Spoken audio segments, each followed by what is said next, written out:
Okay, so let's take all of those definitions that we just ran through and let's talk about how to use them with a set of data. So here we've been given 10 numbers, and what we need to do is find each of these definitions or each of these statistics about this data set. So the first thing you're going to do is, to make it easier on ourselves, we're going to go ahead and write them in least to greatest order. Okay, so I have 4 and 4, and then I have 10, 10, and 10. And then we have a 14, a 15, a 16, a 22, and a 25. Okay, and just make sure we've got them all. 1, 2, 3, 4, 5, 6, 7, 8, 9, 10.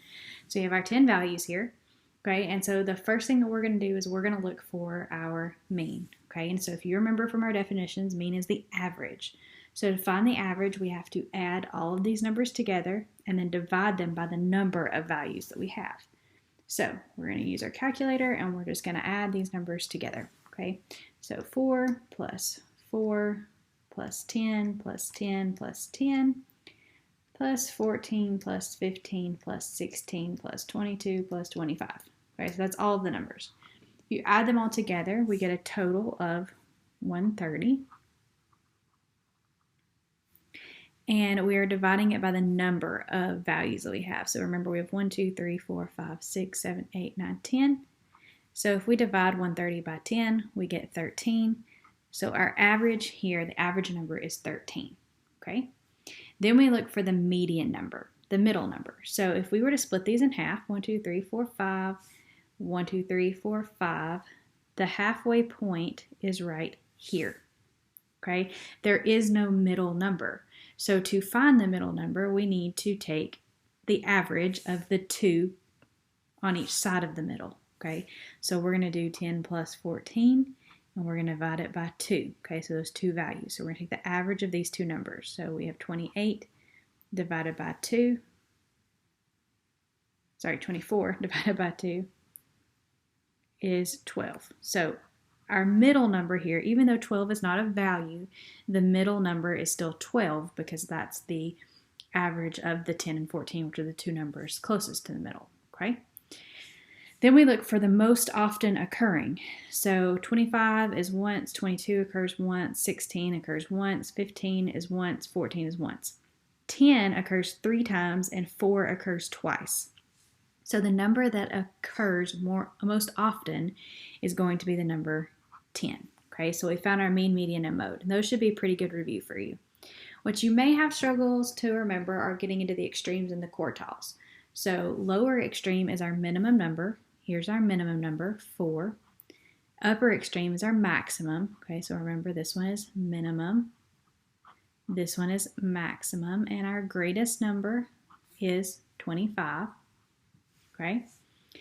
Then we move into the range. I'm going to skip a couple and I'm going to go ahead and talk about the range, because the range is really the maximum number minus the minimum number. It's how far this spreads from maximum to minimum. So it's going to be 25 minus 4, which is 21. So there's our range. Okay.